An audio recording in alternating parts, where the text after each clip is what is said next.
WhatsApp ஆப்ல எப்படி வந்து லொகேஷன் வந்து ஷேர் பண்றது அப்படிங்கறத டீடைலா இந்த வீடியோல பார்க்க போறோம். வீடியோ ஃபுல்லா பாத்தீங்கன்னா எப்படி ஷேர் பண்றது அப்படின்றதுக்கான கம்ப்ளீட் ப்ராசஸ் தெரிஞ்சுக்கலாம். தெரிஞ்சுக்கிறதுக்கு முன்பாக சேனலை சப்ஸ்கிரைப் பண்ணிடுங்க, பெல் ஐகானை கிளிக் பண்ணி ஆல் அப்படின்றத செட் பண்ணிடுங்க. வீடியோக்குள்ள போகலாம். வாட்ஸ்அப் ஆப் ஓபன் பண்ணிடுங்க. நீங்க யாருக்கு வந்து உங்களோட லொகேஷனை வந்து ஷேர் பண்ணணும்னு நினைக்கிறீங்களோ அந்த சேட்டை வந்து வாட்ஸ்அப்ல ஓபன் பண்ணிடுங்க. ஓபன் பண்ணிட்டீங்கன்னா அங்க பாத்தீங்கன்னா வந்து கீழே வந்து ஒரு பாக்ஸ் இருக்கும், அதுல ஒரு ஐகான் வந்து கொடுத்துருப்பாங்க. அந்த ஐகான் நீங்க கிளிக் பண்ணதுமே லொகேஷன் ஆப்ஷன் இருக்கும். லொகேஷன் நீங்க கிளிக் பண்ணதுமே பாத்தீங்கன்னா உங்களோட மொபைல்ல வந்து லொகேஷன் வந்து ஆன் பண்ற மாதிரி இருக்கும். நீங்க கிளிக் பண்ணி ஆன் பண்ணணும். ஸோ அதை ஆன் பண்ணி முடிச்சதுக்கு அப்புறம் பாத்தீங்கன்னா டைரக்டா பாத்தீங்கன்னா இதுல வந்து ஷேர் லைவ் லொகேஷன் அப்படின்ற ஒரு ஆப்ஷன் பாத்தீங்கன்னா வந்து இருக்கும். இந்த லைவ் லொகேஷன் பொறுத்த அளவுக்கு நீங்க இருக்கக்கூடிய இந்த லைவான லொகேஷனை பாத்தீங்கன்னா உங்களால வந்து ஷேர் பண்ணிக்க முடியும். நீங்க ஒரு பிளேஸ் விட்டு இன்னொரு பிளேஸ் நவுறீங்க அப்படின்னாலும் அந்த லைவா எங்கெங்க இருக்கீங்க அப்படின்ற லொகேஷன் பாத்தீங்கன்னா இந்த லைவ் லொகேஷன்ல பாத்தீங்கன்னா வந்து ஷேர் ஆகும். அதை நீங்க கிளிக் பண்ணீங்க அப்படின்னா 15 நிமிட்ஸ் 1 hour 8 hours அப்படின்ற மாதிரி ஆப்ஷன்ஸ் வந்து இருக்கும்.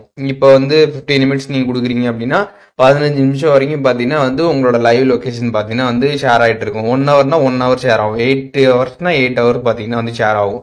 உங்களுக்கு எவ்வளவு நேரம் வேணுமோ அதை நீங்க கிளிக் பண்ணிட்டு சென்ட் பண்ணிடுங்க. ஒன்ஸ் சென்ட் பண்ணதுக்கு அப்புறம் பாத்தீங்கன்னா அந்த டைமிங் வரைக்கும் பாத்தீங்கன்னா வந்து உங்களோட லைவ் லொகேஷனை பாத்தீங்கன்னா அவங்க வந்து பாத்துக்க முடியும். இதுவே நீங்க அதை வந்து ஸ்டாப் பண்ணணும், பாதியிலே ஸ்டாப் பண்ணணும்னு நினைச்சீங்கன்னா ஸ்டாப் ஷேரிங் அப்படின்ற ஒரு ஆப்ஷன் இருக்கும். அதை நீங்க கிளிக் பண்ணிட்டு ஸ்டாப் கொடுத்து ஸ்டாப்மே வந்து பண்ணிக்கலாம். அண்ட் அடுத்து பாத்தீங்கன்னா வந்து சென்ட் யுவர் கரண்ட் லொகேஷன் அப்படின்ற ஒரு ஆப்ஷன் பாத்தீங்கன்னா வந்திருக்கும். நீங்க இருக்கக்கூடிய கரண்ட் லொகேஷனை மட்டும் பாத்தீங்கன்னா உங்களால வந்து ஷேர் பண்ண முடியும். ஸோ அதற்கான ஆப்ஷனும் பாத்தீங்கன்னா கீழே வந்திருக்கும்.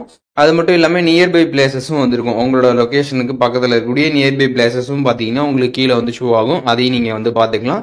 அதுல ஏதாச்சும் நீங்க ஷேர் பண்ணதாலும் கிளிக் பண்ணி நீங்க வந்து பாத்தீங்கன்னா ஷேர் பண்ணிக்க முடியும். ஸோ இப்போ இந்த வீடியோ மூலியமாக வாட்ஸ்அப்ல எப்படி வந்து லொகேஷன் வந்து ஷேர் பண்றது அப்படின்றதுக்கான கம்ப்ளீட் டீடைல்ஸ் தெரிஞ்சிருப்பீங்கன்னு நினைக்கிறேன். இதுல இருந்து டவுட் இருந்துச்சுன்னா கண்டிப்பா கமெண்ட்ஸ்ல மென்ஷன் பண்ணுங்க, நான் எல்லாருக்குமே ரிப்ளை பண்றேன்.